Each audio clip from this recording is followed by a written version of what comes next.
Coming up, we're about to celebrate the 4th of July at Amity Island. From the Bob Varley studio in Orlando, Florida, this is the Universal Edition of the Diz Unplugged.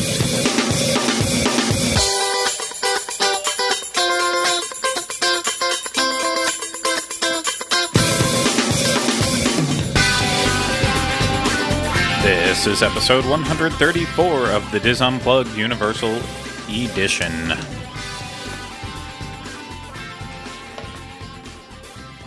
The Universal Edition of the Diz Unplugged is brought to you by Dreams Unlimited Travel, experts at helping you plan the perfect Universal vacation. Visit them on the web at www.dreamsunlimitedtravel.com.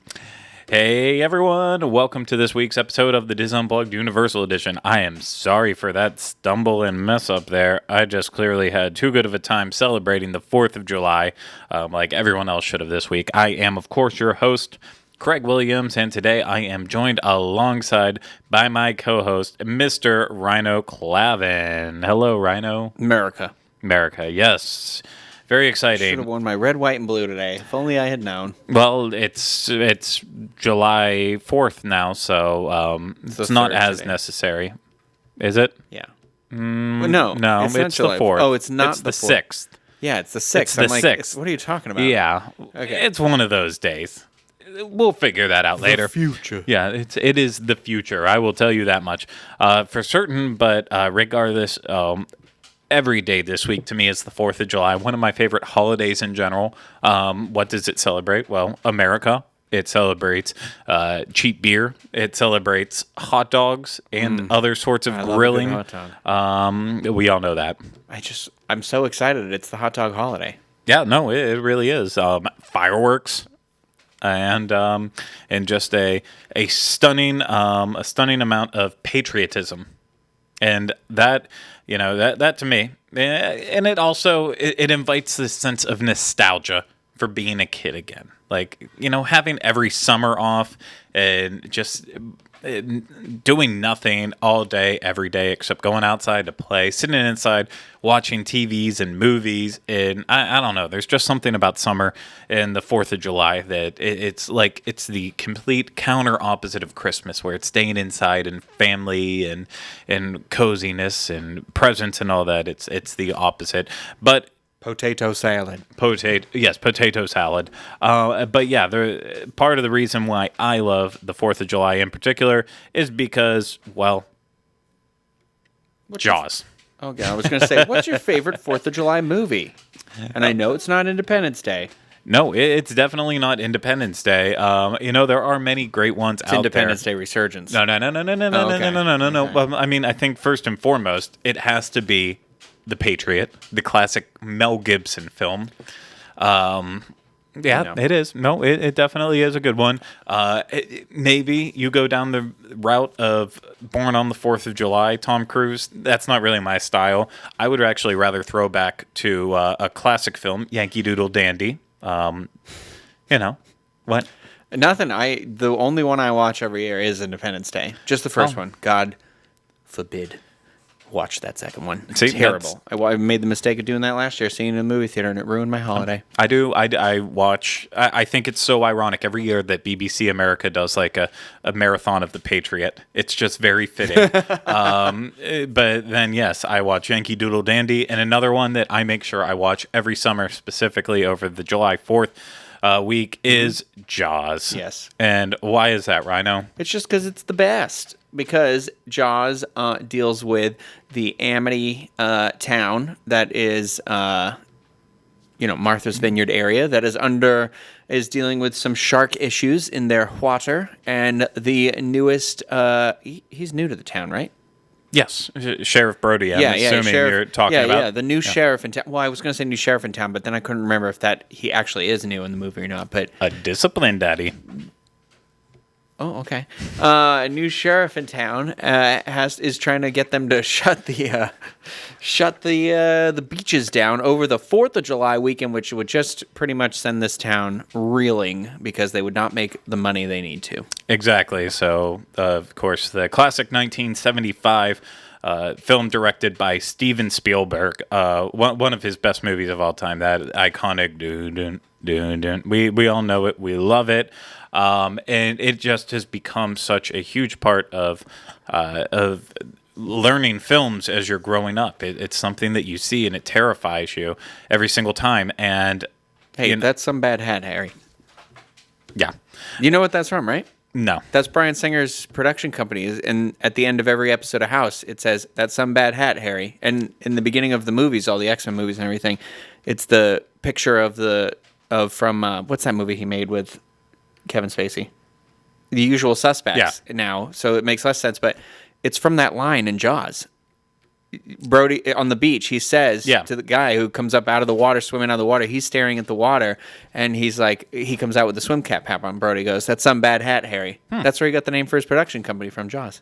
Anyway, sorry, I thought that was a fun fact. No, that is a really fun fact. So I know when I watched Apocalypse that I did notice that with The Usual Suspects, and that it has like the other paint than that, dripping down. I basically ignore Bryan Singer's career, as every American should. Well, yeah. He's a terrible other individual. than X-Men, that's it. Yeah. No, he really should not be allowed to make movies anymore. But that's neither here nor there. We're here to talk about Jaws, and obviously, the big question comes into play for people who aren't familiar with Universal is, well, why do you need to talk about Jaws right now? I don't see Jaws at Universal Florida, Universal Orlando, Universal Studios Florida, or Islands of Adventure. I don't see that.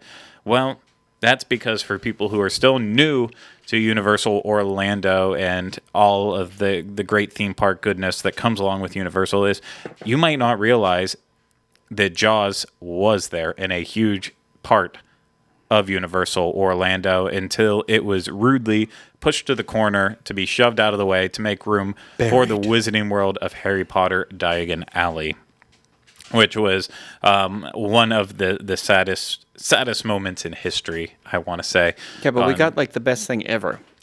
It took sacrifice to get to greatness. I will agree with that. But I do agree. It was a great sacrifice, but we did also get something great on the other end. So it was a respective sacrifice, I guess. Yeah, exactly. So before we get to how it came into be at Universal Studios Florida, let's take a step back and go back to Universal Studios Hollywood, where Jaws was part of the Studio Tram Tour that still runs to this day. And from as far as I know, as much as I know about it, I believe it is essentially still the same on the Tram Tour to this day as it was when it was first introduced in that the Tram Tour is passing through the town of Amity, and as your tram is pulling through, comes to a stop, and that is when the classic iconic shark will come up beside your boat. His name's Jaws. But I mean, we can it's call not him his name. I know. We can call him Bruce. His name is Bruce. We can call him Bruce, and Bruce swims past your boat. Goodness gracious, it's not a boat. It is a tram. Bruce swim past your tram, bobbing up and down, coming out of the water. Very scary. And that is essentially where it all started. It all comes from this backlot tour at Universal Studios Hollywood. And then there was... Which also you might recognize if you've never been to Universal Studios Hollywood, but you're a big fan of the Murder, She Wrote TV show. Yeah. You'd recognize the town because it's... I was trying to look up to the name of the town really quick, but I couldn't get to it fast enough. Yeah, I don't remember it either off the top of my head, but it is the same shooting location in that set. They used it for Cabot Murder. Cove? Yes, that's familiar. It. Yeah, that's it. So then let's now move. With Universal Studios Hollywood too, there were other little bits and references to Jaws. They did have a quick service location for Jaws at one point. That was, I think, my first trip out there. It was still there. That was before they started tearing up that entire area for Springfield, which is in that location now where that would have been. And then they also had their hanging Bruce that you could see after you're done with the tram tour. You'd be able to take a photo with Bruce. But that was all there. So now let's go into its importance at Universal Studios Florida. So when they're developing Universal Studios Florida, a lot of obviously what they did with those original attractions, some based on sequences from the Universal Hollywood Tram Tour, well, they try to expand them and bring them into a bigger scope and environment. And that is exactly one of the things they wanted to do from Jaws. So instead of just driving a tram tour through there, they actually they get the idea that they're going to make it a bigger thing, where they turn it into this complicated boat ride through the town of Amity, where obviously you're going to come into an interaction with Jaws. And beyond this, it's not just this one little section of the ride. It's almost not great to just talk about the Jaws portion of the ride, which wasn't even called Jaws. It was actually. Do you know the real name of Jaws? The shark? No, the attraction. The attraction? Yeah. Oh, it's not called Jaws. Technically, it's not. No, I do not know the name then. Captain Jake's Amity Boat Tours. Oh, so like on a map it says that? Like, man, if only my mother was able to follow directions on a telephone, she would have been able to find the map that I have from being a child going in the mid-90s to this, and I could have researched this someday. Yeah, no, technically it wasn't on the map. I would have to pull out one of my maps from when I was back going to Universal. I didn't collect them that often, but yeah, it started off. It was I believe in maps it was listed as Jaws, but if you ever looked at the attraction entrance out front, it would say Captain Jake's Amity Boat Tours.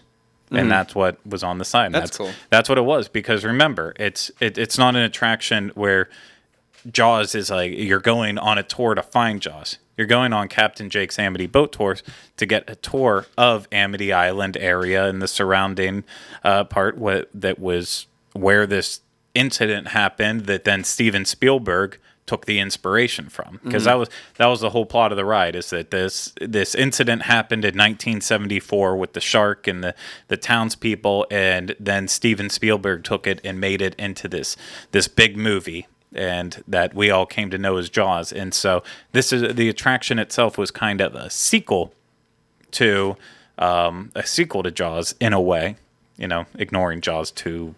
The rest of them, but 3D. Like, okay, well, this happened, and now, oh my gosh, Jaws is back here. But yeah, it wasn't just the attraction that was in this area. So they actually built an entire Amity section. So I don't know how well you remember this, but it just wasn't the attraction itself. They were always celebrating the 4th of July at Amity Island. So San Francisco was kind of a combination of San Francisco and Amity, which makes absolutely no sense.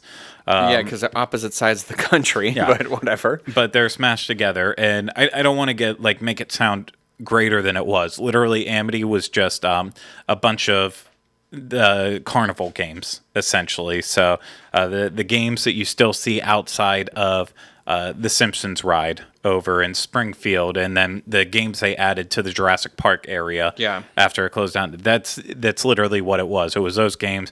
I know there was what's the Nathan's hot dog stand?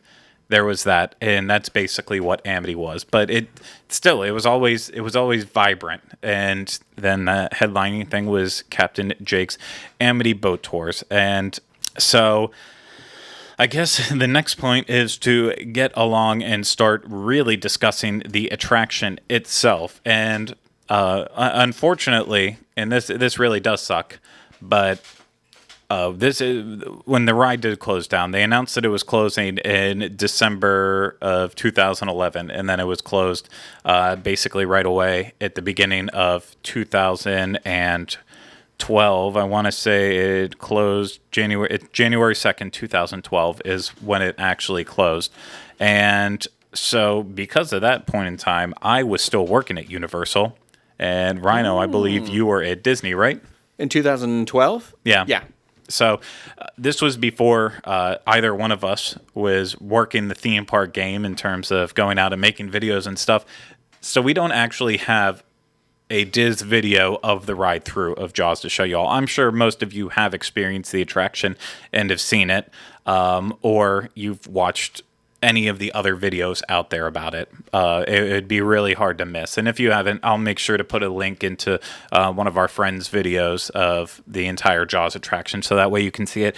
But I did, as I was doing research, I stumbled upon apparently there was a promo video made for Universal Orlando, Universal Studios Florida, way back in the day, called like Experience the Magic of Movies. And it's exactly what you think it sounds like. It's this cheesy kind of like behind the scenes look at all the attractions at Universal Studios Florida. And they did have a portion on Jaws. So we're going to go ahead and play that. I'll have a link to this as well in the show notes so you can see it.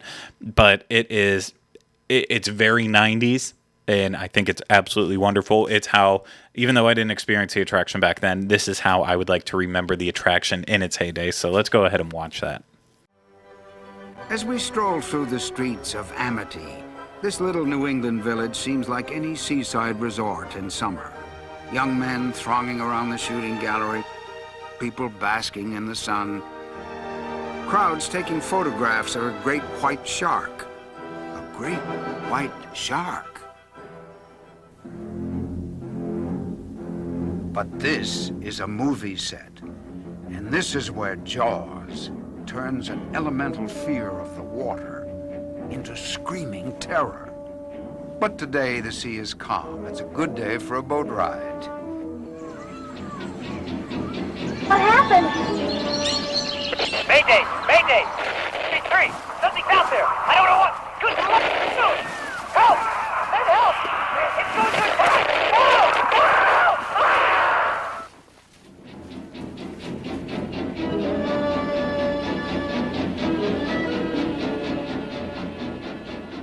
There he is!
Should we go for it? Okay, hold on.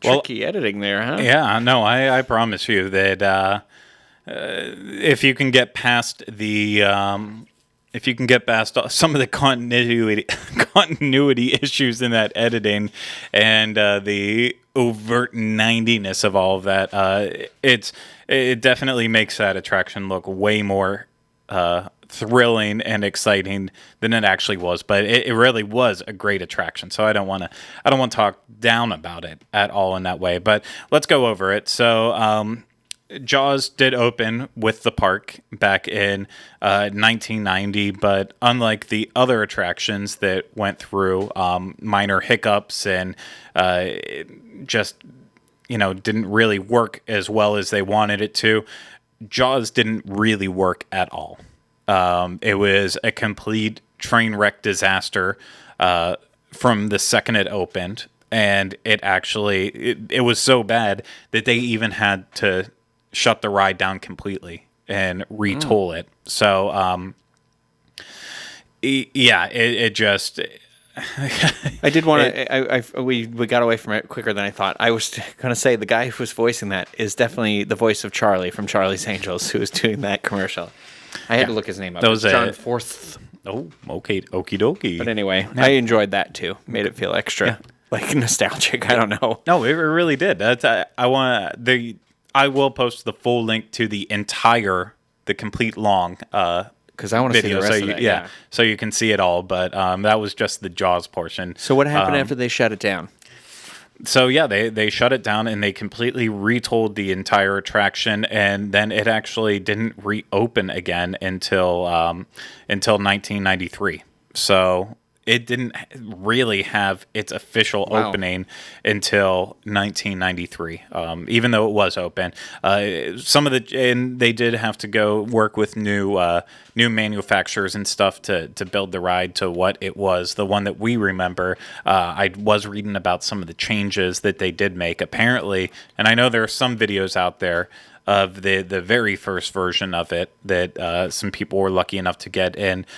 Apparently, in like the original version, the shark at one point would actually grab the boat with its teeth and try to turn it 180 degrees around. And not only that, but the ending with the shark being ultimately defeated was a much different type of explosion, more similar to the first Jaws movie.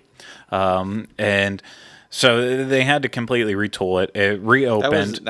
You would have been very select few to have ridden that version of it though, right? Because you said it opened in 90 and was closed in the same year, right? Yeah, I believe they tried in 91. Yeah, as they went through, they tried to keep it open for as much as possible, just reworking things here and there, but they ultimately were never able to get it working properly, so then they shut it down. So a lot of people did experience the first version of the attraction. I mean, a lot is then the people who were lucky enough to show up and it was actually operating, but it wasn't. More people saw the version that it became, obviously, because then it ran all the way through 2012. So just a lot bigger time difference there. So let's talk about the version that people get to see. As I told you before, it kind of started out with the introduction that this is Amity Island, and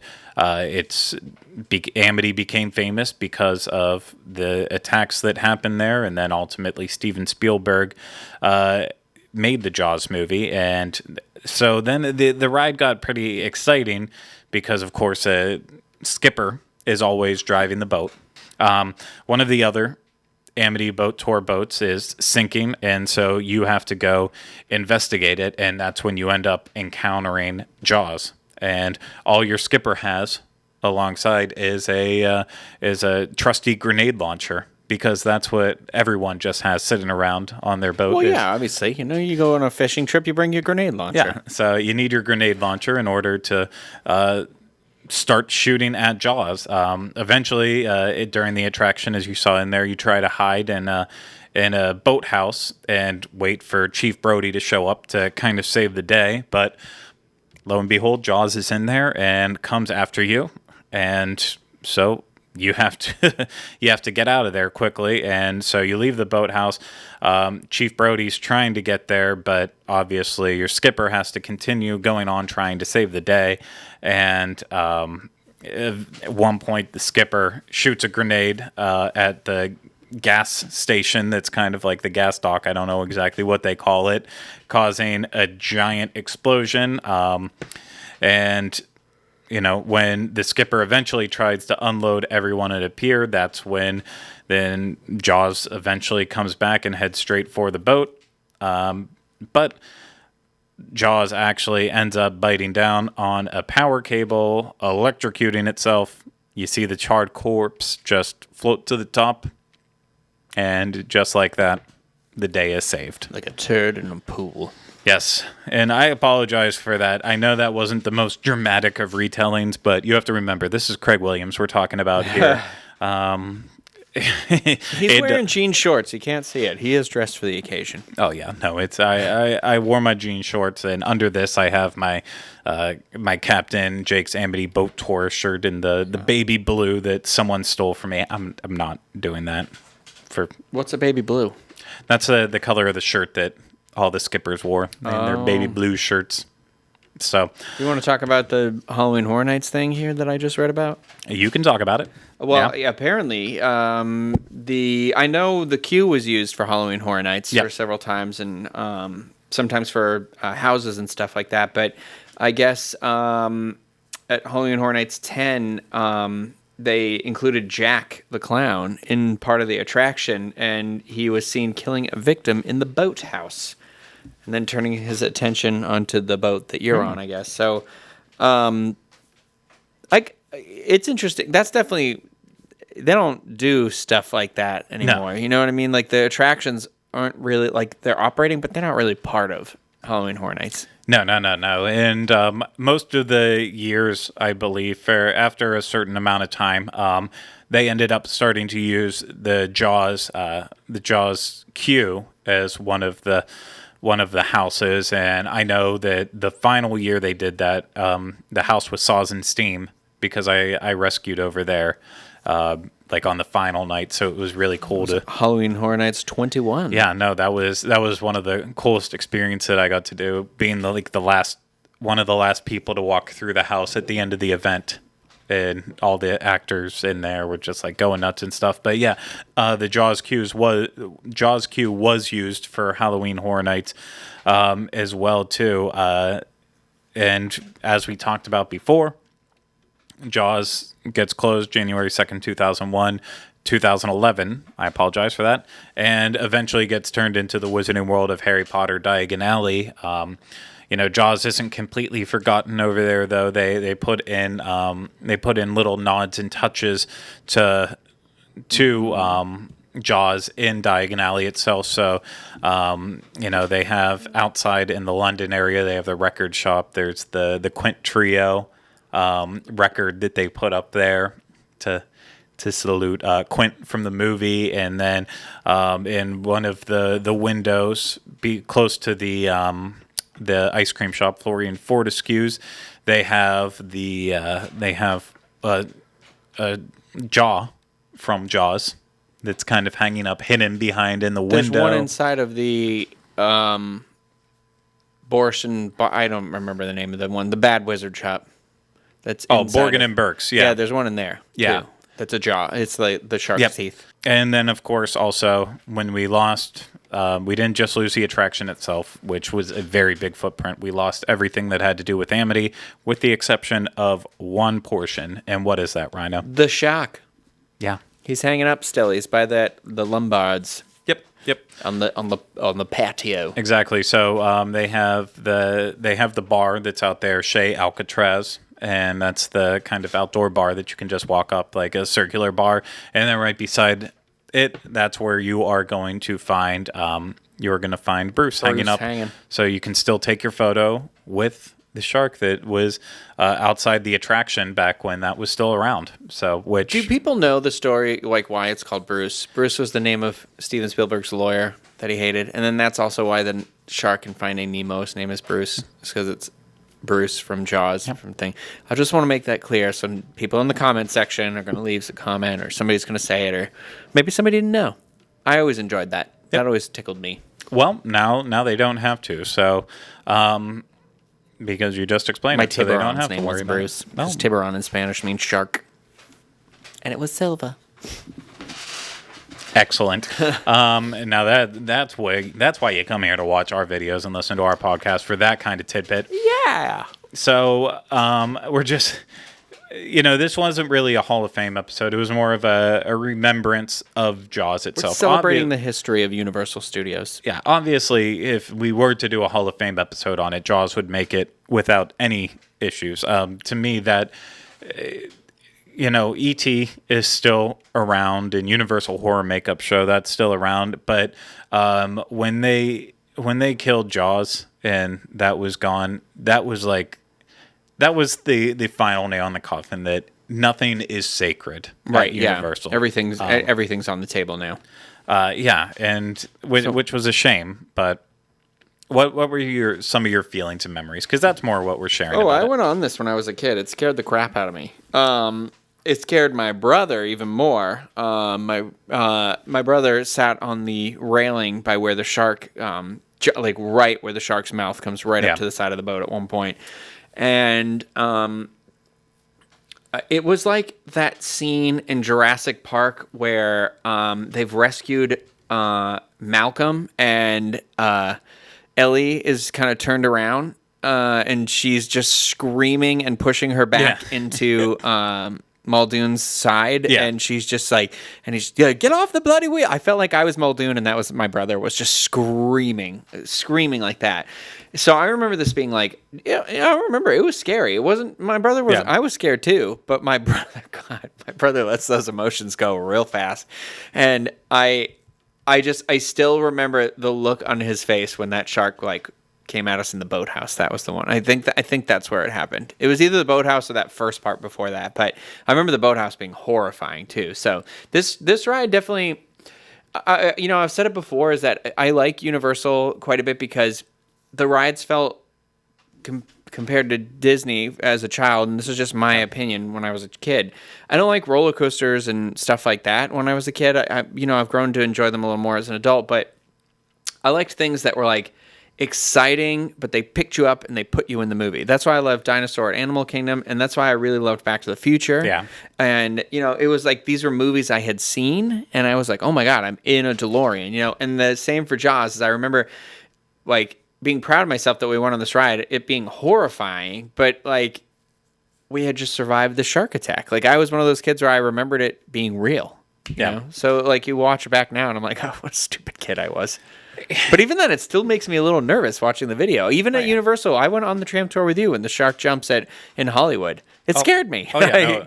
The video I took of that, and that first trip we ever went out there, is like the violently shaking of the camera is me jumping. Oh, yeah. No, Jaws didn't look that great towards the end of its lifetime. But that was part of the nostalgia of it. It looked bad, but there was still enough scary jump moments that it would get you good. And it's weird. It's one of those that's almost part of Jaws is the movie's mythology. Is people who they even say it in Back to the Future 2, where he's like, shark still looks fake. But that does it? I don't know.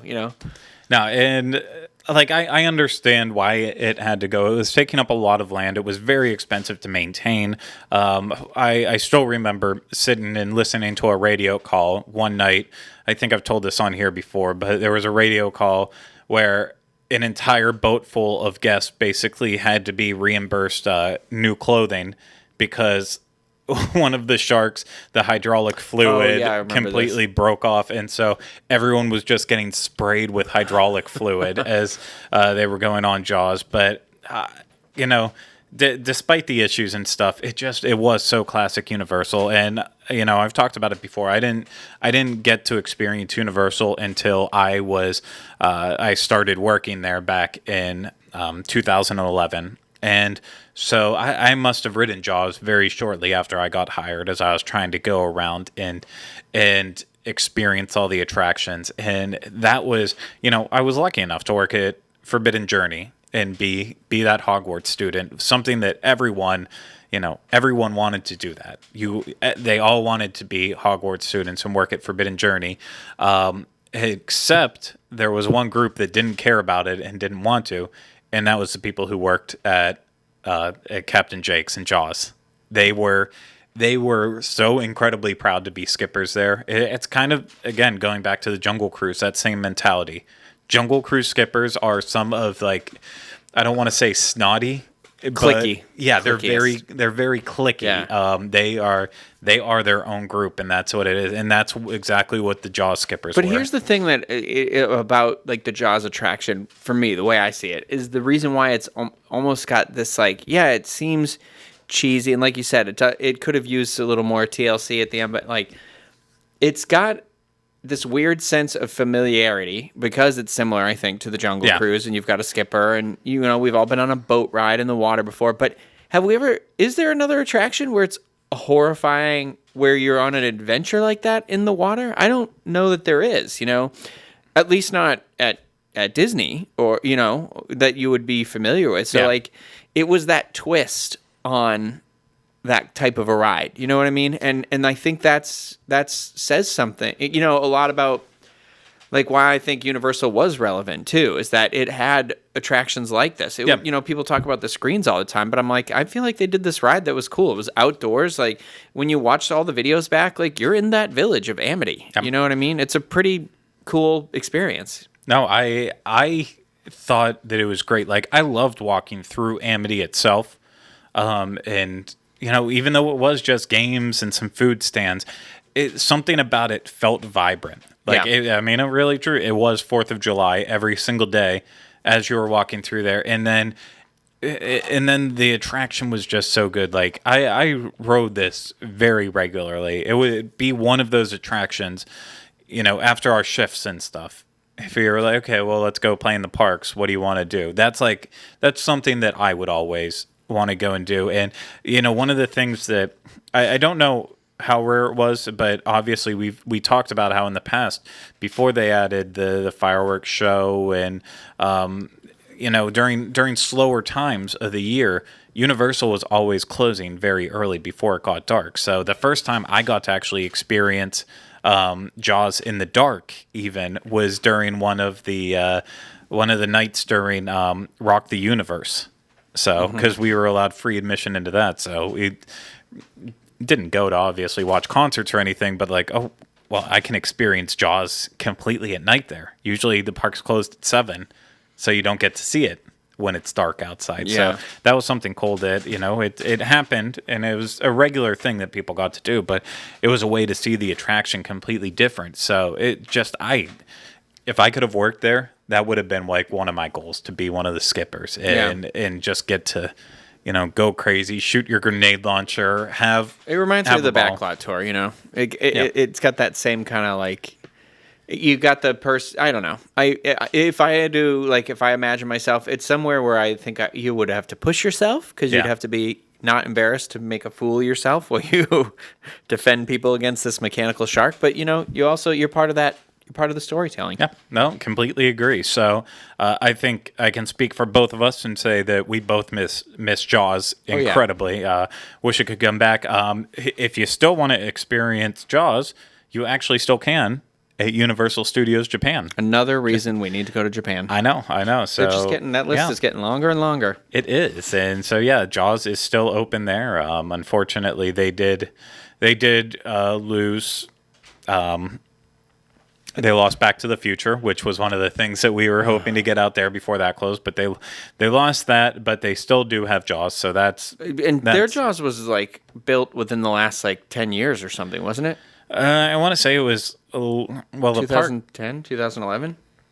I thought I read somewhere that it was that's what they said. I don't know. I could be wrong. Well, I'll just say the park's only been open since 2001, so it was obviously much newer than ours. I'm not sure actually when Amity, if that was an opening thing with Universal Studios Japan, or if it was added later. But yes, you still can experience Jaws there, something that we hope to do one day. But of course, this comes to the part of the show where we tell you, well, we want to know what your thoughts and feelings are about Jaws. Did you get to go on it when you were going to Universal Orlando, Universal Studios Florida, or did you get attracted to Universal after it was already gone and completely missed it?